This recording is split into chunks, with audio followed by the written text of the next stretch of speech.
What's up, everybody? Welcome to week 2 of the Unhappy Gilmore show. Um, Part of the Green Legion radio family. I'm happy to be here again. This will be every Wednesday at 6 p.m. I had a little bit of a late start tonight, so I hope I didn't throw anybody off. Hope to see at least the usual suspects from my from my experiences pop on in here. It's always a lot of fun. Like I said last week, I am gonna, as we go week to week, I'm gonna try to keep you know interacting more with the room. Last week being my first time, I know I was kind of hit or miss with that. Sam is in the background for me to help me out. She may pop in if she wants to slap me upside the head with something that she doesn't agree with. She is absolutely always more than welcome, and I'm very happy to have her help. Um, May the 4th be with you for all of my fellow Star Wars fans. I'm a huge sports fan, but I can also nerd out like that.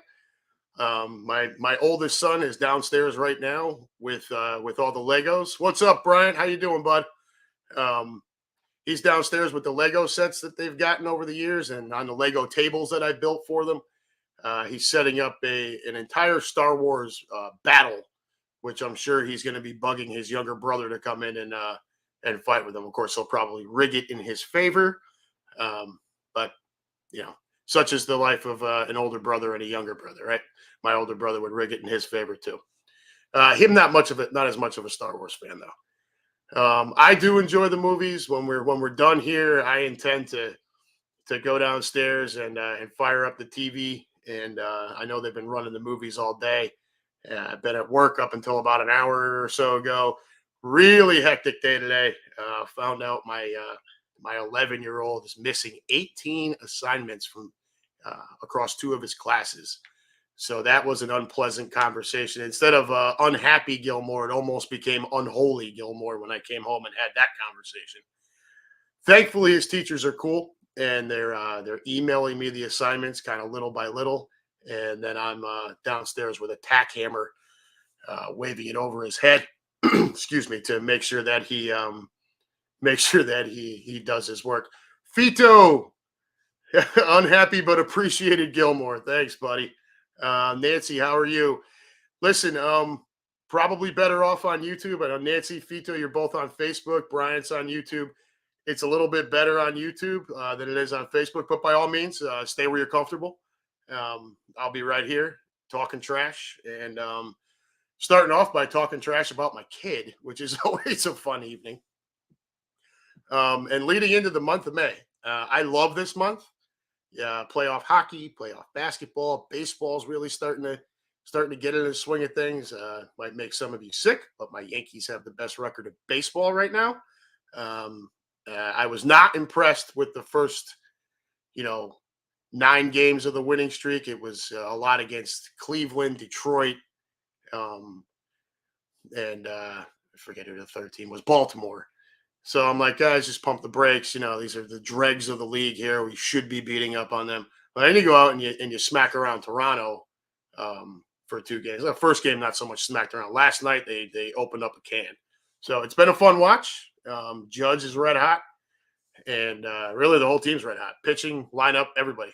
So it's been a really fun watch. Fito, hey bro, I can't see the comment section in YouTube. I would have to go in and look around on that, but I'm not quite sure exactly how that was. Keenan, wish you were my dad. No conversation, just ask what. But no, I don't do that. They just know that there's an expectation, and there's repercussions. So last week, like I talked about with the baseball trips that I do with the boys, just as there's incentives to unlock more things to see on the trip when we plan it, there are also repercussions if your grades are crap. So if anyone finishes with any of the major classes and an average below a C, you're out. You don't get to go at all. Um, so and little man's on a struggle bus right now. He had been doing great, but I don't know. In January, he kind of had a falling out with a couple of his buddies, and that led to a whole mess. So trying to get him back on track here. Hopefully, we can get it turned around because I really want to take him to the White Sox and to the Brewers this summer. My oldest got to do that trip in 2014. My middle hasn't been there yet. Up there in Milwaukee is also the Bobblehead Museum and Hall of Fame. So that will be a really fun trip. We didn't do that when just my oldest and I went. We were kind of crunched on time. So that's what's going on here. Again, month of May, right? You get the playoffs with hockey, playoffs with basketball, baseball heating up. I don't usually take a real pulse of a baseball team until about June 1st. I'm not dismissing the beginning of the season. You want to get off to a good start, especially if you're playing within your division. And if there's teams in that division that are, you're going to be battling with for said division, you want to get off to a good start. But that beginning of June, you're about 45, 50 games in, always kind of felt like the right time to take a pulse of and a temperature check of where you're at. Yankees keep up like this, you're not going to hear any complaining. I mean, I will always find something to complain about. We could win a game. We could win every game the rest of the month, and come June 1st, I'll bitch about somebody. Chapman, Gallo. It's not like there's any shortage of guys to complain about. I'm going to get to more baseball later on because that's really where the crux of my animosity towards something is today. I don't want to beat the draft up too much more than we already have. I thought Quimby did a really good job of summarizing that, the Eagles portion of it, anyways, last night. So I'm not gonna go crazy there. We'll talk about some quarterback stuff that I thought was interesting, but that's about it. Let me get back to the room here. Keenan, yeah, Gilmore loves baseball. Yes, I do. I know it's to the dire of a couple of you folks there. You and Brian don't share the same love for it that I do, but that's okay. Not everybody has to like it. Keenan, I saw you commenting earlier with Sam and Chris on Chris's post about the Phils. It sounds like sounds like you and Sam are kind of on the same page there. You're trying to work your way into it and get a better understanding of it. Excuse me again. And Chris is obviously just a fantastic resource for that. Sam and I were talking prior to going live tonight about the possibility of me maybe getting Chris on here to kind of kind of bounce banter off each other a little bit. Him being a Phillies fan, me being a Yankees fan, but both of us being big baseball fans. Problems with the league, things that they're doing well, stuff from when we were kids, and how that could be a fun conversation. So that's definitely something I'd like to do somewhere down the road. I'll reach out to Chris for that. I know that might bore some of you guys with all the baseball talk, but I find it fun. So tough.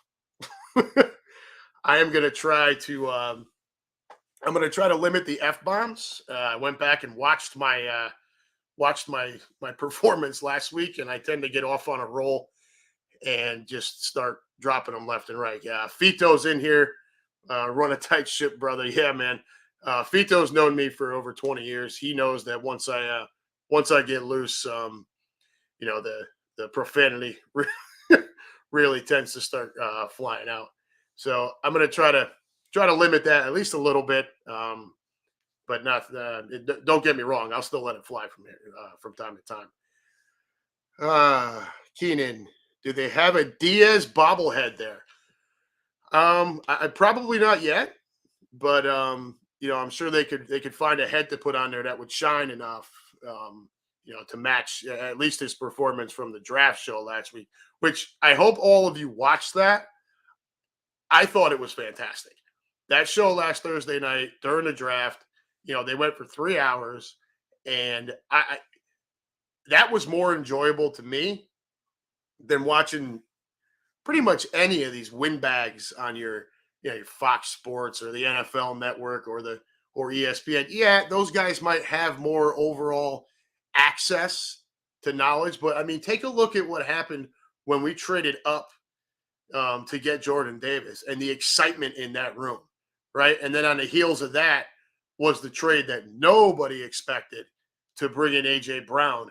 And if you go back and watch Diaz and Chris, and they are like jumping out of their chairs with excitement. I thought it was really cool. And I hope they do that every single year, because that was, like I said, way more enjoyable than any other draft coverage. And I got to watch plenty of draft coverage the rest of the week. So the rest of the weekend.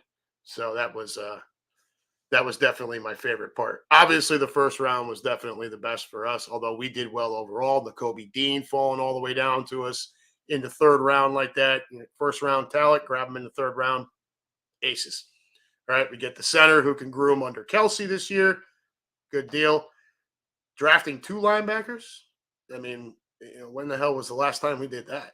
So overall, it was really an enjoyable watch on Thursday night, and then the rest of the weekend was nice too. I wish we were the only team in our division that did well, but unfortunately, the Giants happened to have a pretty good draft themselves, along with the Jets. And I've said this before on some other shows. I hate the Jets, and I don't even know why. Um, I can't explain it. Niners C plus, Vito. Yeah, well, I think if you'd have managed to trade Debo, you might have had a better grade there. Had been some more picks and some more talent brought in.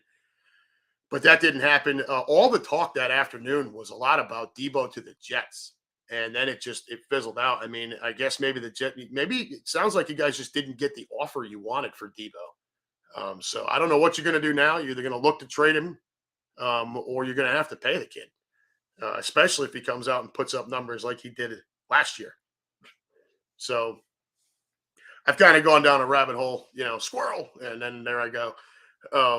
But back to the month of May. This happens to be the craziest month of the year for me. And most people think the holidays are always the craziest time. That is too. But this month in particular, so you're right on the heels of the NFL draft, which is always fun. The schedules come out in and around this time. I think we're looking at next week, although the international games came out today. And I was very happy to see that the Eagles are not the Arizona to Mexico trip, because Arizona is the destination that I want to go to this year, and I was not going to Mexico. Personally, I'm not leaving the country right now, with all of the nonsense going on everywhere. But back to May. So draft, baseball, blah blah blah. So this weekend's Mother's Day, right? Which means Adam gets to spend the and guys, if you're around your wives or significant others right now and they're hearing this, you might want to hit the mute button if you don't do what I do. So I spend pretty much the entire weekend in the kitchen on Mother's Day and Mother's Day weekend. I let my mother-in-law and my wife pick what they want for dinner, and I go ahead and cook that. There's a few things that are in my wheelhouse that make it very easy to handle, but I really just let them pick whatever they want.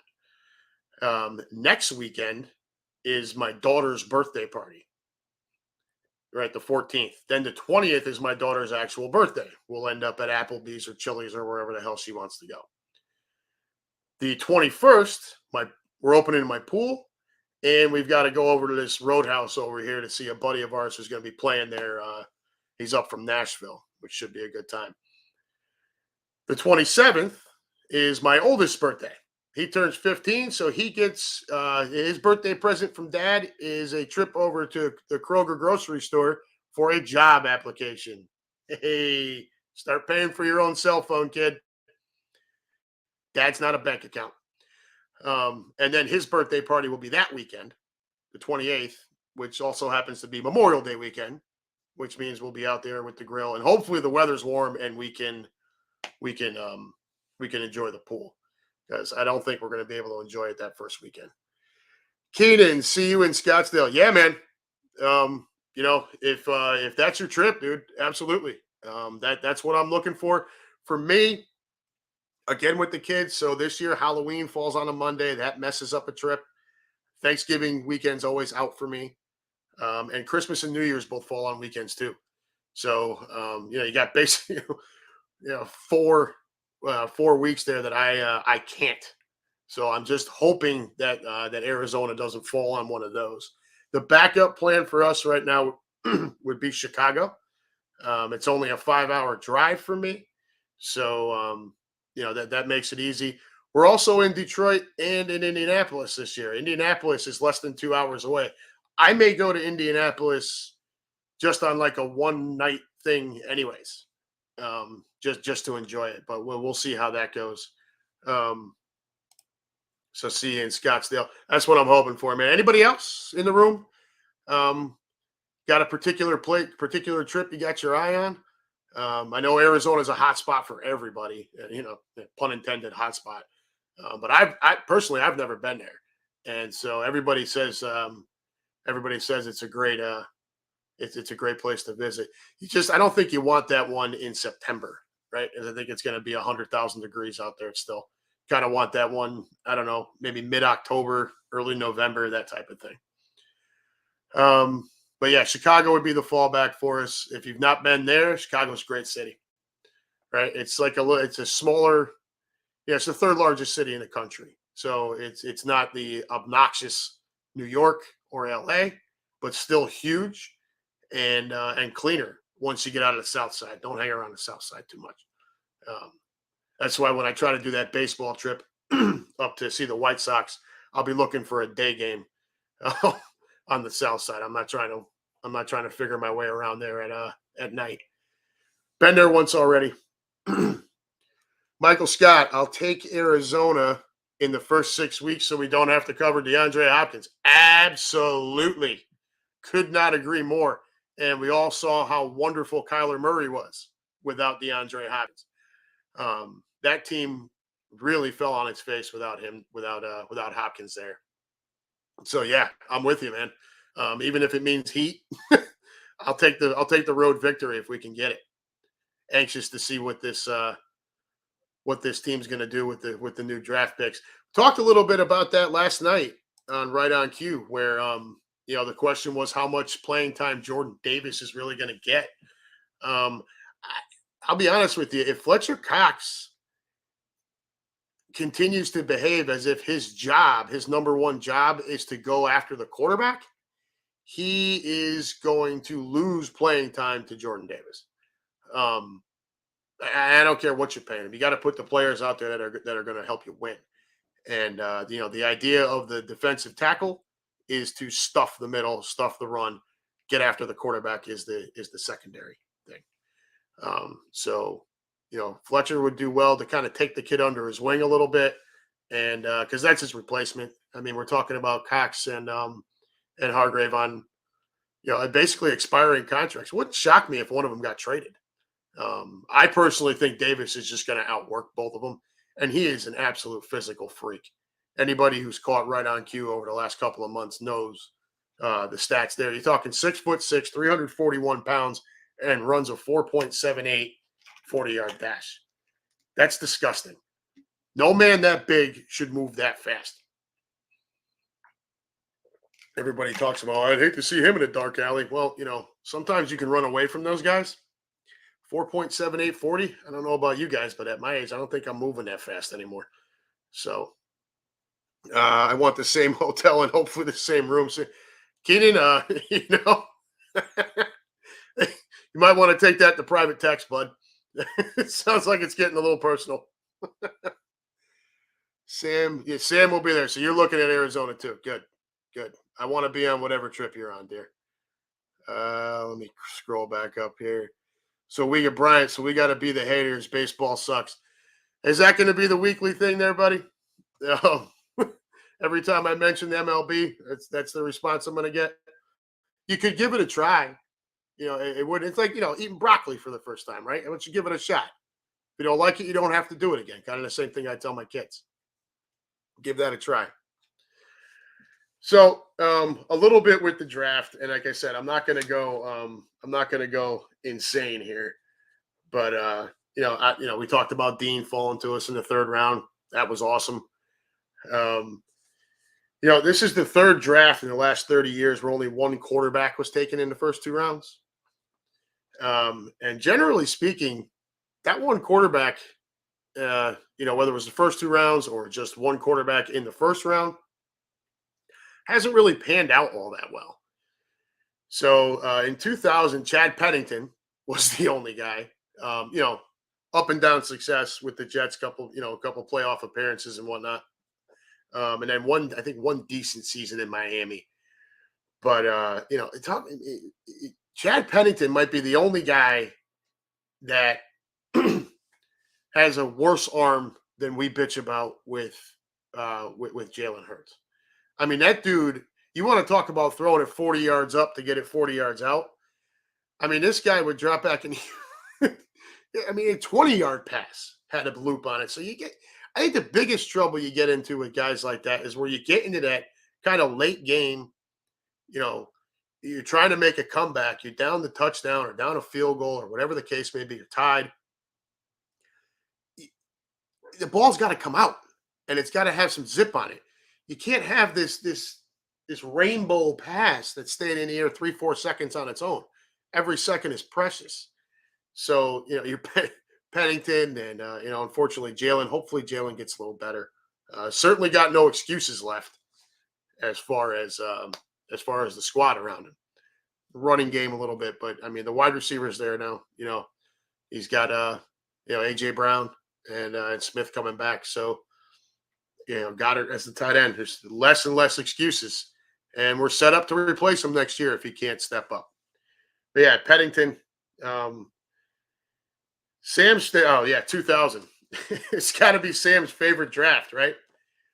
12 quarterbacks picked in that draft. The seventh of that bunch being pick number 199, Sam, Tom Brady out of Michigan. So the third round quarterback to the 49ers, Giovanni Carmazzi, who, in case you don't know, is now a goat farmer. So, these guys that these drafts that don't produce a lot of quarterbacks, that might be what you're looking at, with the Malik Willis or hell, even Kenny Pickett. I was a little surprised because everything you'd read and everything you'd hear was that, and I think Michael Scott, I think you were commenting with me during the draft show about Malik. I was sold that Pittsburgh was taking him because everything you heard was that Tomlin liked Malik a lot. Well, I guess they kept it under wraps that they wanted Pickett. It makes sense. His college training facility is the same facility as the Steelers. Just when you walk up to it, Pickett would go to this side for Pitt, and now he just basically shifts over to the other side to walk in for the Steelers. So there's a comfort level there. And, he's going to need all the comfort he can get with his tiny hands. Whatever the hell that was supposed to be about. But yeah, Carmazzi's a goat farmer. That was a third round pick. 49ers.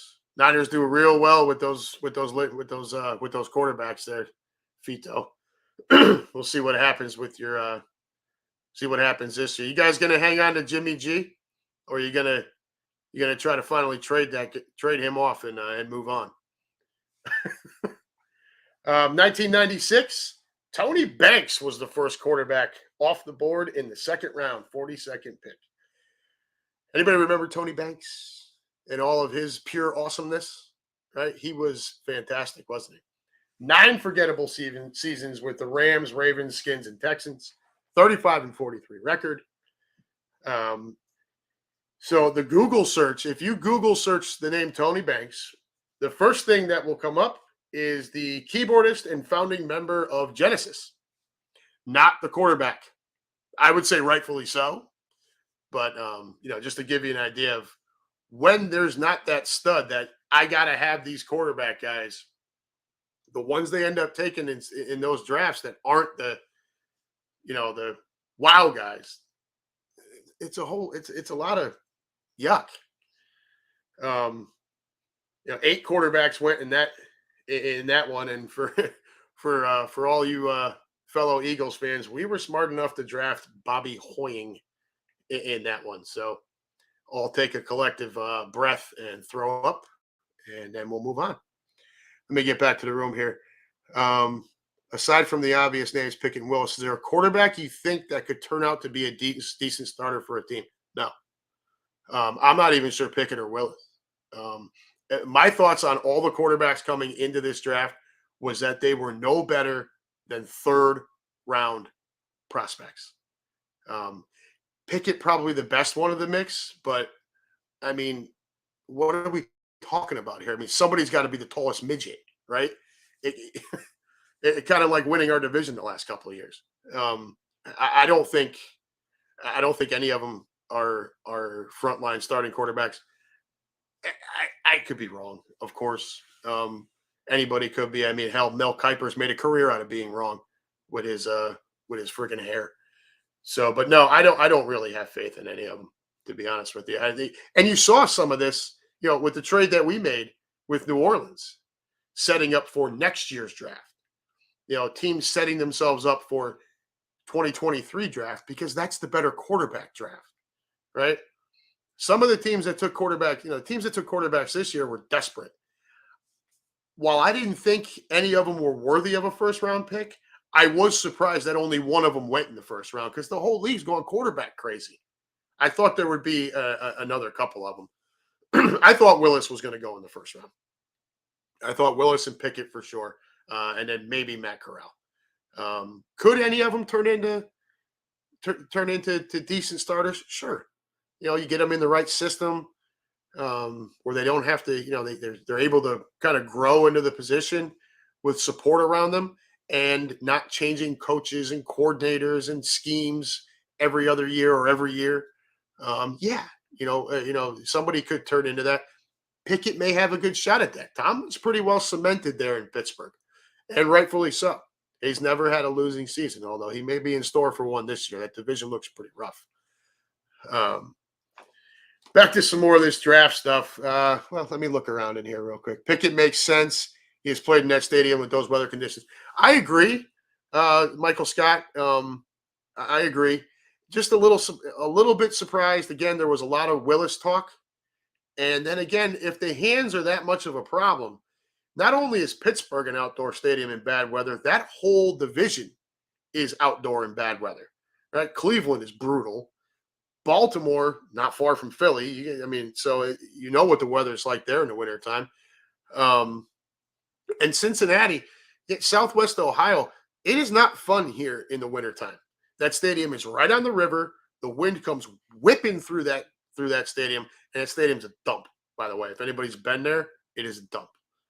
I don't understand how Mike Brown ripped off the entire city with that hellhole. To give you, and we talked about this, I think a month ago or so, maybe it was a couple months ago, Sam.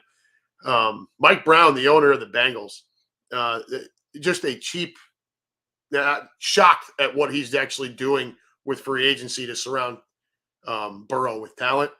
But this guy's so cheap, the seats in the stadium are green. There she is. For anyone who doesn't know what that means, the stock color when teams order seats is green. Not Eagle green. No. It's just green. So when you see like Baltimore has like purple in there, or stadiums that have black or what red or whatever, they pay extra for that. And it makes sense, right? You want your stadium to look like your team. This cheap prick, the whole place is green, right? And he's got the nerve, it's because it's the jungle, because he thinks we're all stupid and we don't know that he's just a cheap human being. When the Phillies and the Eagles played at the Vet and the seats were blue, like that was understandable because it was also the Philly stadium. Yeah, for sure. They shared a stadium, so it to have multi colors, like I think Miami, they have multiple teams play there also for like a college or whatever. So and Pittsburgh does that. Heinz Field has that too. Yeah, but aren't they all the same color? Yellow. Yeah, they're all the same. I'm talking about. I think it's Miami, where like it doesn't look like the Dolphins play there because it's not just the Dolphins who play there. There's a mix of colors and stuff like that around the stadium, so it's not just like Eagle Stadium is just Eagles. Everything is just for Eagles. Yes, occasionally like an Army Navy game might be played there, or at some type of other sporting event may be played there, but it's still an Eagle Stadium. Yeah. Whereas other teams share their stadiums, but this Cincinnati thing, that's not the case. Well, and it should bother the fan, and it does. Like some of my friends here who are real diehards, and I've been very very critical of the Cincinnati fan base. I mean, really, ever since I moved here in 2006, I've been very critical of the Cincinnati fan, mostly because of the fair weather, and particularly when it comes to the Reds, which we're going to get into here in a couple of minutes. These folks will walk around and they will thump their chest about how the Reds are the first ever team and blah blah blah, and good for you.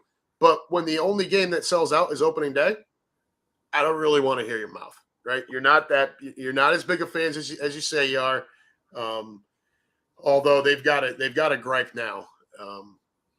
But I'm not ready to get that to get to that yet. Mike Brown, yeah. So who is 3 mugs of tears? I don't know. You don't know? They're talking up. Yeah, they're in here. I agree. The QB draft was not the best this year. Yeah, no doubt. He's a professional. They were talking about Mike Brown. Yeah, he's a professional cheapskate. Yes, he is. He absolutely is. Which is why I am surprised that the way they've gone about getting offensive line help for Joe Burrow was mostly through free agency. You're going to pay more there. So not really been his MO. I like Joe Burrow.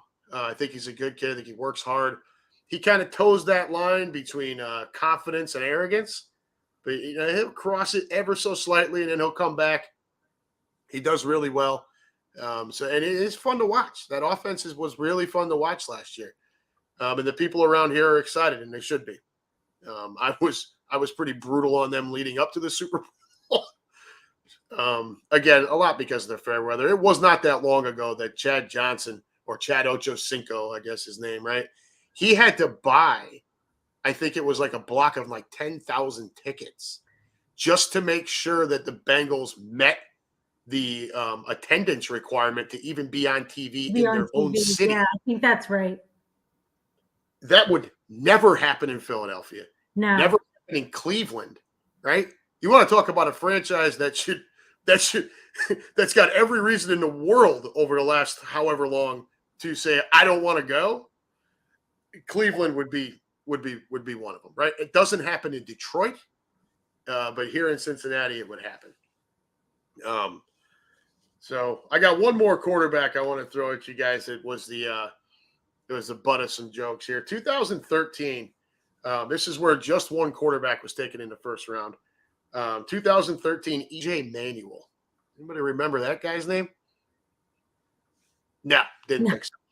16th overall pick by Buffalo and total bust. Lasted 4 seasons with the Bills before his final year with the Raiders. Played in 30 games, started 18 of them, posting a big fat 6-12 record. 11 quarterbacks taken in that draft. Again, we were. You remember which quarterback we took in that draft? What year? 2013.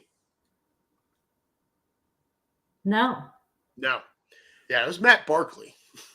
Right. USC's Matt Barkley, right? So as a collective group, I was not aware because, I mean, that whole crop of quarterbacks, all 11 of them, never amounted to anything. Really wasn't aware that that shit could be stacked that high. But after the Amber Heard trial, I think Johnny Depp is aware that shit could stack that high. So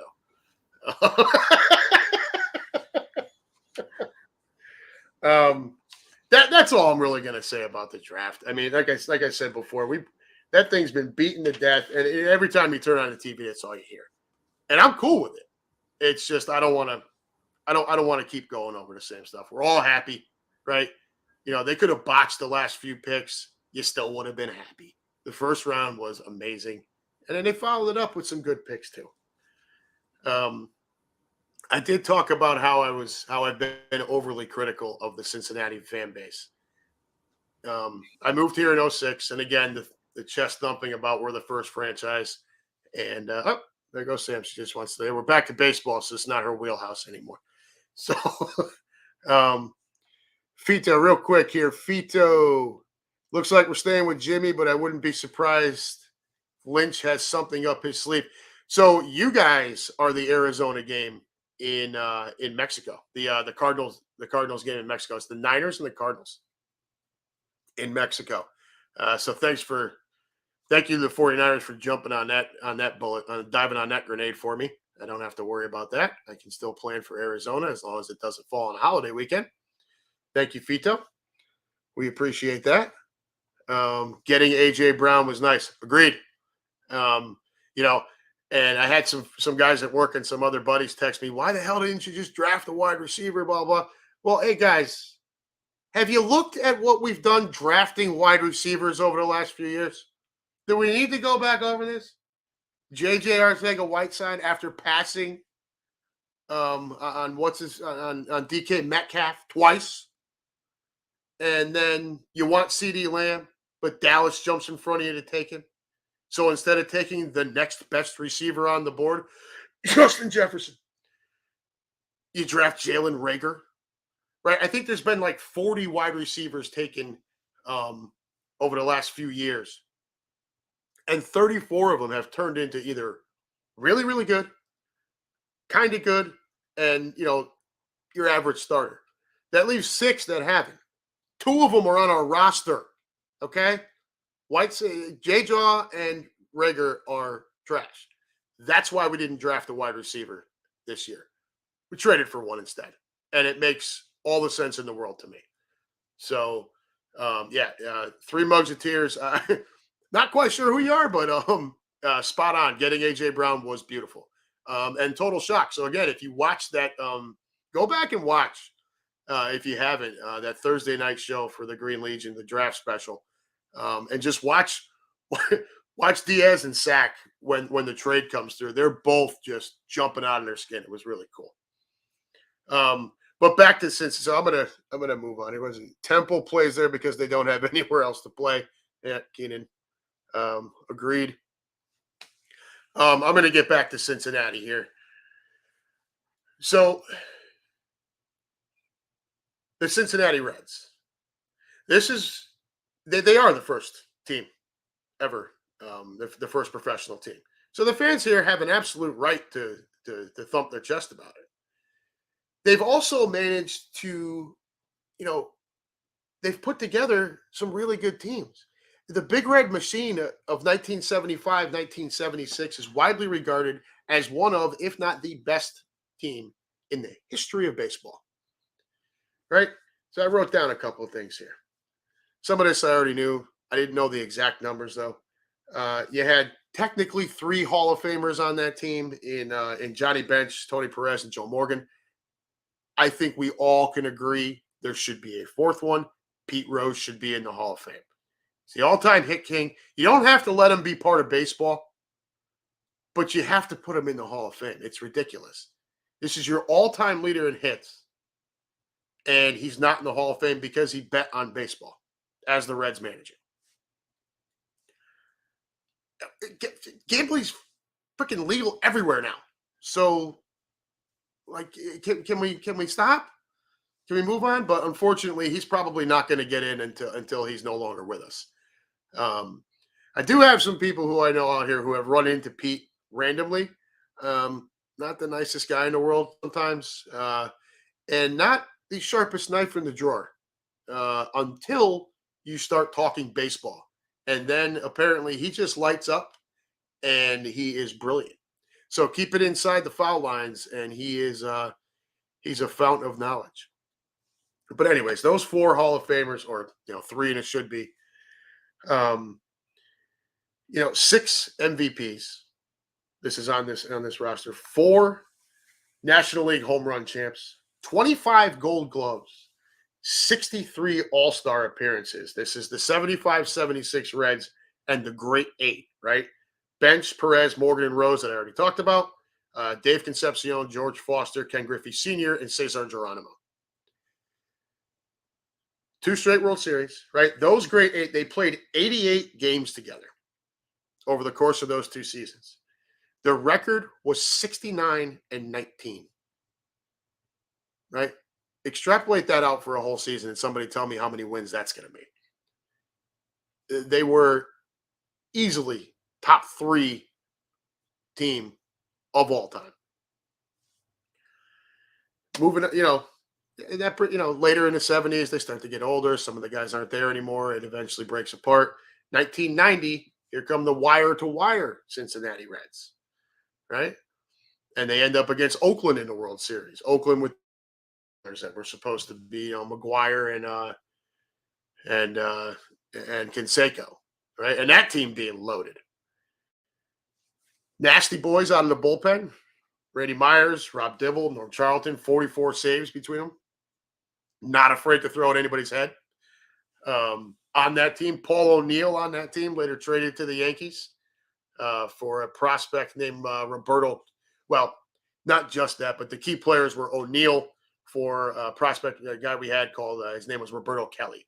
And I know you guys probably aren't well versed in that. Fito might remember Roberto Kelly. He was a 5-tool guy, right? And so at the time when that trade was made, the Yankee fans were pissed. This is a guy that was supposed to be the next coming of, the next, 2020 or 30-30 guy. And you trade him to Cincinnati for all we knew about Paul O'Neill was he's the guy that kicked the ball back in from right field. He was like a 260 hitter with some power to right field. Well, come to find out, O'Neill had been told by, by Piniella and Reds coaches, hey, we just want you to pull the ball and try to drive out home runs. Well, he comes to Yankee Stadium and Buck Showalter tells him to use the whole ball field. Go ahead and look up baseballreference.com, Paul O'Neill. Tell me what you find out. Wins a batting title. And the guy was 320 and 100 for almost his entire career every year with the Yankees. So huge trade. And we were mad at the time. Imagine that. Back to the Reds. Who else they had? Ridiculously exciting player was Eric Davis. I don't know if any of you all remember Eric Davis.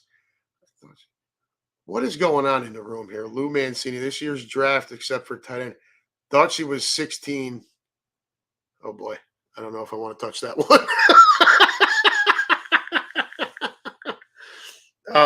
But Eric Davis, right? He was 30-30 guy. So the Reds, he had a 162 game stretch where he batted 308. This is from 1986 to 1987. He bats 308.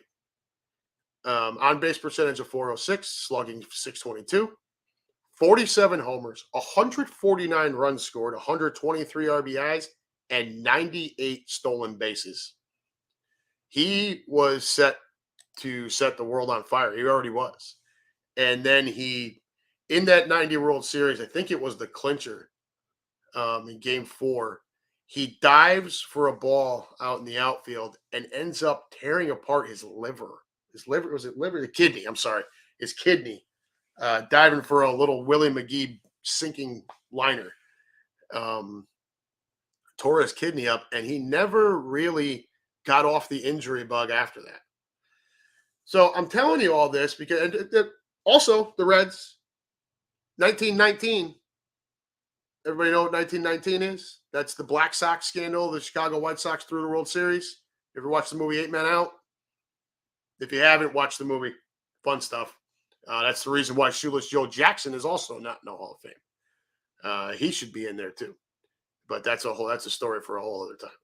But anyways, that 1919 series, first of all, was a best of 9, not best of 7. And the Reds beat Chicago. Later come to find out Chicago threw the series. Lou Mancini, remember Davis well, was capable of triple crown. Absolutely. I don't know if his batting average could have gotten high enough, but the homers, the RBIs, the stolen base, he was the total package. The guy was 5 tools if there ever was a 5-tool. So, yeah, I'm with you. Gilmore, do you know of Jeffrey Hackman Leonard? Keenan, you're gonna have to enlighten me on that one, and maybe enlighten the room on that one. And we'll leave that up there for a second so everybody can take a look. But the Reds, so storied franchise, the first professional team, and now here we are in 2022, and Bob Castellini, the owner of the Reds, decides that he is going to take everyone that he could hawk off, with the exception of Joey Votto, and get rid of them. Right. So Philly fans, you can thank Castellini for Nick Castellanos. The Reds just weren't going to pay him, um, and they decided to do that across the board. And what it has resulted in is a team that is it? I want to say it's three. It was 3-19 after a few days ago. So it's somewhere hovering. Let me put it this way: the Mets hold the record for the um, for the most losses in a year. I believe it's 122. I am trying like hell to find someone to place a bet for me that the Reds will break that record this year. I've tried to watch them. They are horrible. The A's are bad too. Baltimore is a bad watch. But this Reds team is atrocious. This fan base has every right to be upset. And they express their displeasure with, you know, the players being jettisoned, not re-signed. And the owner's response is to say, we'll just move the franchise. Hey, douche pickle, you're not moving the Cincinnati Reds anywhere. All right. The only thing that needs to be moved is you. You are the problem. You own it. And you do not have the right. You really don't. I don't care that you own the team. You don't come out and threaten a franchise and its fans like that, just because you're pissed off nobody's going to the games. Well, you know what, dude? Why don't you spend a little bit of money? All right. Now you can look up their payroll, and it says that they're over $100 million. A bunch of that is tied up in injured reserve. Joey Votto's contract is a good portion of that. I don't want to hear it. This guy, along with others at the bottom of the league, your small market, people like to complain about the Dodgers, about the Yankees, now the Mets, the Braves. Philly spent a lot of money, about how they just don't. There's not enough parity. Oh, they can just outspend everyone. And I don't disagree with you. There needs to be a level playing field. There's a luxury tax, which is baseball's kind of weak sauce way of saying, here's our salary cap. The problem with the damn luxury tax is the teams that can afford to spend over it don't care about the penalties. They might care every 3-4 years to try to reset it, but overall, they don't care. I mean, the Yankees, well, Hal Steinbrenner's not his father. I'll leave it at that. Look at the Mets. They don't care. That owner is a nut. He doesn't give a good goddamn. He'll spend whatever. But every team that goes over the threshold has to pay into a pool of money. That pool of money is then dispersed amongst your smaller market teams. Unfortunately, teams like the Reds, the A's, the Orioles, teams like that, they're not taking that and reinvesting it back in the ball club. Sorry if that made a crappy sound there. I kind of hit the microphone, get a little wound up. They're not reinvesting it back in the ball club, which to me feels like equal problem to your bigger markets outspending everyone. So all during the whole labor negotiation, part of what the players were thumping on, we want a fair, we want parity, we want this. Well, you know what? You also wanted the luxury tax threshold raised. So you're contradicting yourself. You can't have both. You can't have the luxury tax threshold raised and expect there to be parity in an equal playing field. That's not how it works. When you raise that threshold, all you do is continue to separate the bottom of the league from the top as far as finances go.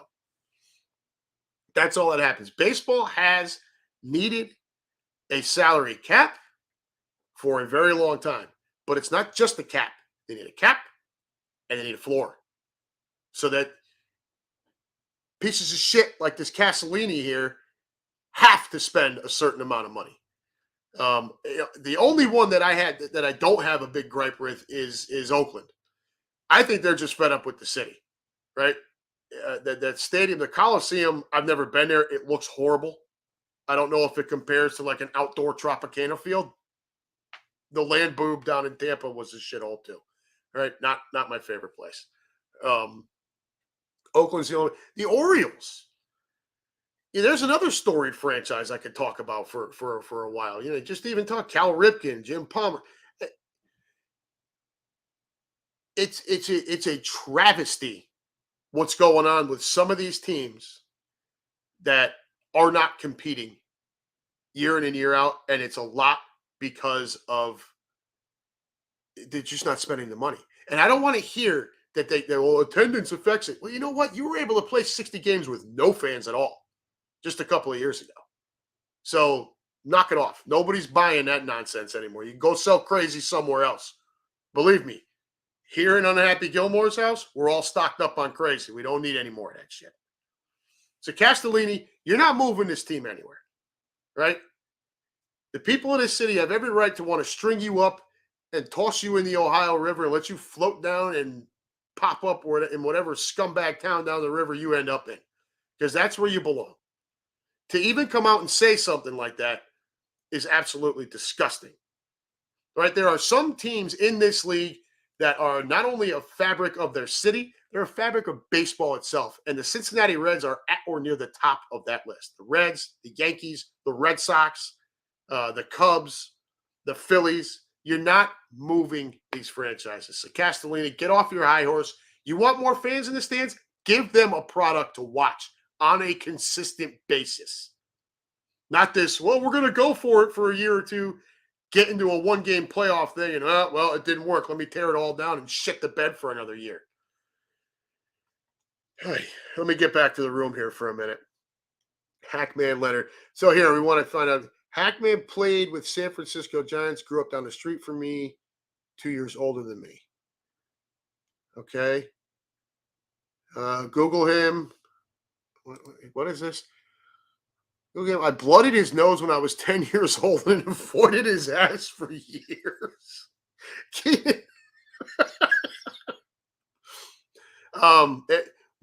When I finally do get to hook up with you out of the trip here, tell me all about Hackman. It sounds like a really fun story. Lou Mancini. I wish Votto retired last year. Big fan of him, but he's obviously done. Look, he had a great year last year. I don't know. I don't really know how done he actually is. He might just be done with what's going on here. I mean, how motivated can you really be when you go to the ballpark and you know you're going to lose every day? Every day. They've won 3 times. It's May the 4th. Be with you. Right? So, May the 4th be with you for all my Star Wars fans. Raised Catholic. So every time I hear it, as much of a nerd out as I get, my response is, and also with you. So, let me see what else is going on in here. Q better have a John's roast pork cheesesteak for you after this. You earned it, brother. Thanks, Lou. I very much appreciate that. That's what we're here for, man. I'm here to rant. I'm here to rave. I'm here to get it off my chest. I hope I'm entertaining for you guys. That's the idea. Fito, rant. Yeah, man. There are some things that piss me off. I am not a Reds fan. The ballpark's fun. It's a nice little ballpark. They built up the area right down around there at the banks, right on the river. Bar called the Holy Grail is right across the street. That's actually where the Green Legion had its kind of base of operations for the weekend when they came out from the Bengals a few years back. Look, Cincinnati, I know it's not everybody's destination vacation. I totally get that. But I live in a northern suburb, and you'd be hard pressed to find a better area to raise your kids. School systems here are really, really good. And wintertime, I will tell you, it sucks. The whole area kind of just shuts down. There's really nothing to do. But summertime around here, there's a lot of fun. Still got plenty of drive-in movie theaters around. Kings Island is one of the biggest amusement parks in the country, especially when it's not Disney related. I'm going to keep my opinions to myself on Disney right now. Hopefully DeSantis Claus delivers another Christmas present this year. That's what we'll say about that. Yeah. So, I mean, you could do worse. So if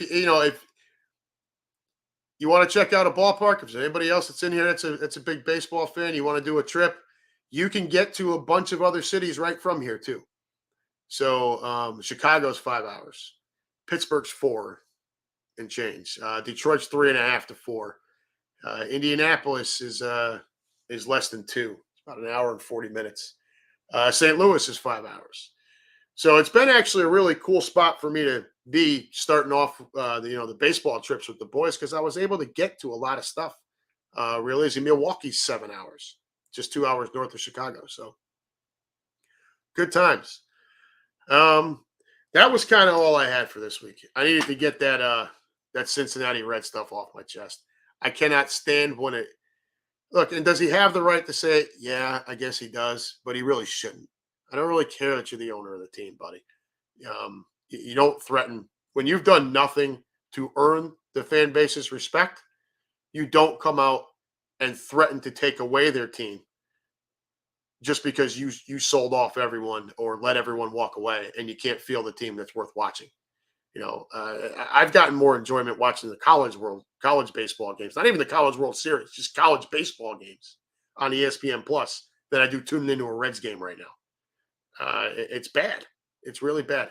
And, much the way of James Dolan in New York with the Knicks, this guy's earning himself a reputation as a scumbag owner. So you got that notch in your belt there. So if any of my Cincinnati friends here are listening, watching, or if you watch this later, Unhappy Gilmore's got your back on this one. That owner down here is a real. I thought Mike Brown was the worst owner in the city. Castellini's making it an argument right now. So Keenan, I witnessed a tornado in Columbus once. Ohio scares me. Yeah, we get this time of year, we get when the climate starts to change and you get real humid during the day, and then the cool off comes right around 6 o'clock, and we get them. It happens. The funnel clouds come through. Sirens will go off. Sirens are here all the they test them the first Wednesday of every month. So if you're ever out here at that time, don't freak out. It doesn't mean a storm is actually coming. They're just testing it. I can tell you that I was here for about a week the first time that I had to deal with a tornado siren. I was at my apartment. A friend of mine who lives up outside of Toledo, he came down to help me move in, and then he went home. And I'm in my apartment, and I had a sliding glass door. I was on the first floor, sliding glass door, and all of a sudden I started hearing a siren. I didn't know what the hell it was at the time. I grew up in Connecticut. You're 40 minutes north of New York City. I don't have a freaking tornado siren. So I open the door and go outside to see what the hell's going on. And I call him up. I say, hey, what the hell is this? What's this noise? He says, what noise? And I stuck the phone outside. He goes, oh, those are those storms I've been watching all day. I'm like, yo, hey, jackass, did you want to fill me in? Somebody who isn't from here and doesn't know? He's no, I figured I'd let you figure it out for yourself. Got it. Appreciate the support. So yeah, Keenan, I'm with you. It gets scary. Sirens start going off. That means you have when the sirens go off during an actual thunderstorm, that means you have a cell in the area in your county here that has rotation in it. Doesn't mean there's actual tornado. It just means it has the potential. So yeah, it can get a little scary and throw the kids into the safest part of the house. And that's about it. Tennessee was a little worse. There were a couple of times where they broke through and told you it was imminent that there was one on the ground, and they told you seek shelter now. And down there's no basements. So I had the kids in our bedroom there. The closet was off the master bathroom, and that was the center of the house. So I had to throw them in there. And then I went back out to the living room and waited until it passed. But yeah, it can get scary. They can get scary quick. Those things move fast. I prefer it when it's like this time of the day, if it's going to come through where I can see it coming. A lot of times this stuff won't come through until 9 o'clock at night and it's dark.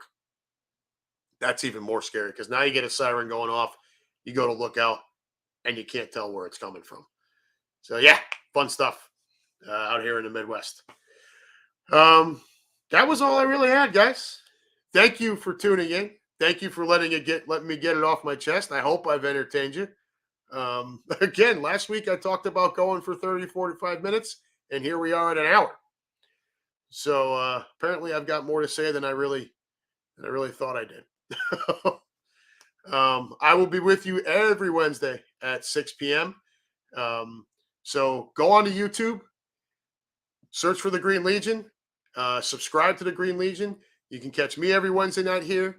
You can catch Right on Cue on Tuesday nights with Quimby and Sam, and I hop in on that one too. That one's always a lot of fun. Chris Sack has baseball brunch on Sunday mornings. I think that's 11 to 12. And it's Phillies, but it's entertaining. Him and Greg Murphy are a lot of fun. And then Thursdays you can catch the flagship, which is Green Legion, the Green Legion radio show. They tape that Thursday nights to be aired on Saturday on Fox Sports in Philly. So all of you have a great evening. You can find me on Facebook. You can find me on Twitter. You can find me on Instagram, and you can see my daily, weekly, sometimes by the minute rantings throughout the week. Otherwise, I will see you next week right here on the Unhappy Gilmore Show. Thanks for tuning in, everybody. Appreciate you.